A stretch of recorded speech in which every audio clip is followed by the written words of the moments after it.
Cheesy the Podcast, presented by Just Cheesy Productions.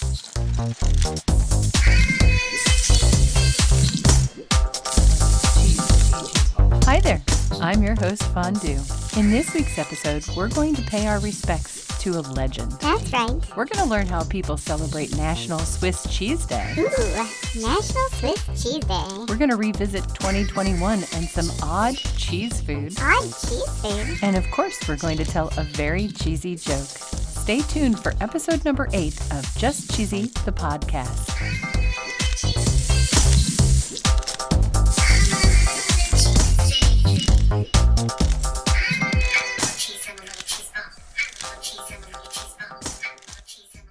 So cheesy, I was hoping to start 2022 out on a positive note, but unfortunately, we have lost America's sweetheart, our national treasure, Betty White.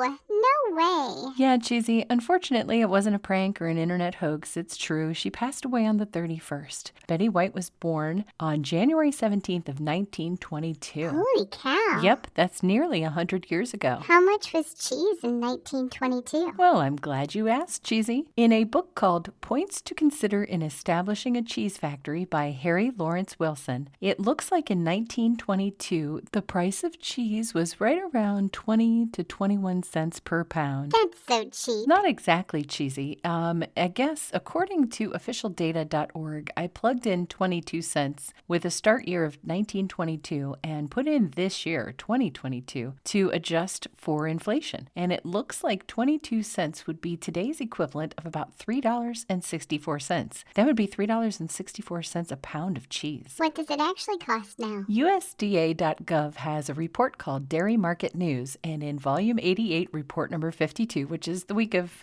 December 27th through the 31st, they cite barrels of cheese closed at $1.71 and 40-pound blocks at $1.98, and the weekly average for barrels is $1.68. Okay. Yeah, so before we started doing Just Cheesy, the podcast, I had no idea that cheese was a commodity. I don't know why, but I didn't know. Right? But anyway, when we're talking about the prices of 1922 and 2022, we're talking about the market price, not necessarily what you're paying at the grocery store. But in either case, it looks like once we adjusted for inflation, it looks like cheese is actually cheaper now than it was the year that Betty White was born. Wow. So was cheese her favorite food? No, not exactly her favorite. What the? Cheesy. Just listen for a minute. It said on a website called Looper, when she's at home, the Golden Girls alum likes to enjoy her favorite snack, hot dogs and French fries, and sip on a vodka martini in her living room. Okay, hot dogs, French fries, I'm in. And according to this article, White's close friends say that sometimes she goes to the kitchen to whip up a grilled cheese sandwich Yay, grilled cheese. and a can of tomato soup. Thanks for everything, Betty White. We'll miss you. Now's a great time to take a break and hear a word from our pretend sponsors. Just Cheesy the podcast is sponsored by Just Cheesy Productions. It looks like after a fun New Year's Eve, Cheesy posted an interesting GIF. GIF. Tomato. Check out Cheesy's GIF on Twitter. I think by now everybody knows what time it is. It's my favorite segment. This week in cheese. So cheesy, today is January 2nd. Do you know what day it is? National Swiss Cheese Day. Yay! That's right, cheesy. The 2nd of every year is National Swiss Cheese Day. But it appears that the internet is having a hard time tracing this holiday back to its roots. Really? So after an extensive search, I found a website called What National Day Is It? And on this website, they say that this holiday was first detected on the 2nd of January in 2017.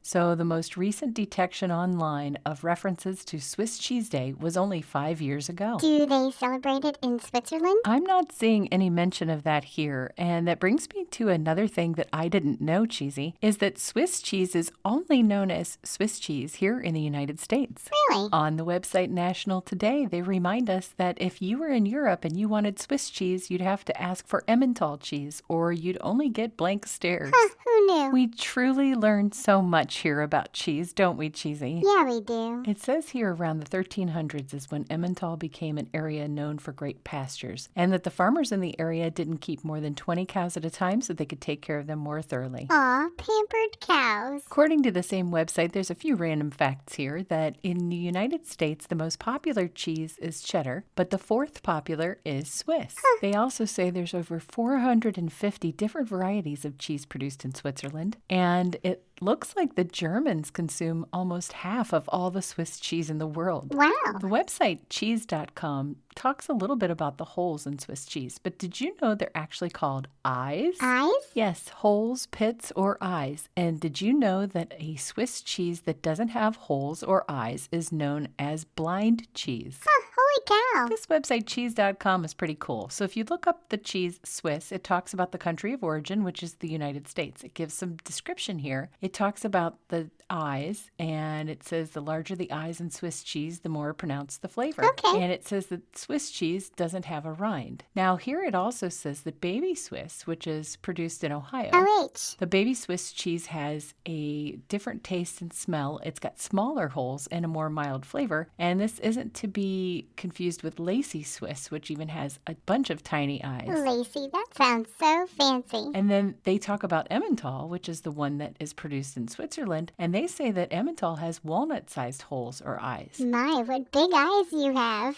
What about Gruyere? Yeah, I was thinking about skipping that one because I'm not 100% sure I'm pronouncing it right, but Gruyere is also a Swiss cheese, and it says that it's made from cow milk, but it's cured longer. It doesn't have very many eyes, and they say that you might be able to eat it even if you're lactose intolerant. That sounds great. I've got one last little story for you, Cheesy. It comes from WFLA.com. The story is titled, You Did What with Mac and Cheese? A Menu of 2021's Odd Foods. This ought to be a doozy. Kraft created a mac and cheese with a candy flavor packet, and it turned the mac and cheese pink. Ew. And it gave a hint of sweet candy flavor. This was part of a contest, and they gave this away to 1,000 lucky mac and cheese lovers. And it's followed by Kraft's 2020 pumpkin spice mac and cheese launch. No one needs that. But wait, there's more. Disney made a Mission to Mars burger topped with bacon and mac and cheese, and it was served on a bun dusted with crushed cheese flavored puffs. Okay. But my, I'm using air quotes here, favorite was the mac and cheese ice cream. Oh boy. According to Amy McCarthy on the website eater.com, she actually tried it. And first, the thing that I'm seeing here is it's got the neon orange cheese powder, so it looks wholly unnatural. Yeah, it does. But she says the cheese powder combines with Van Leeuwen's rich base with milk, ice cream, and sugar, and it produces a buttery flavor that's only slightly cheesy. Oh man, I feel like a joke. Me too. Go for it, Cheesy. What grocery store chain carries donuts, bagels, and Swiss cheese? I have no idea. Whole Foods. Get it? That's good. I like that. I hope so, because it was super cheesy.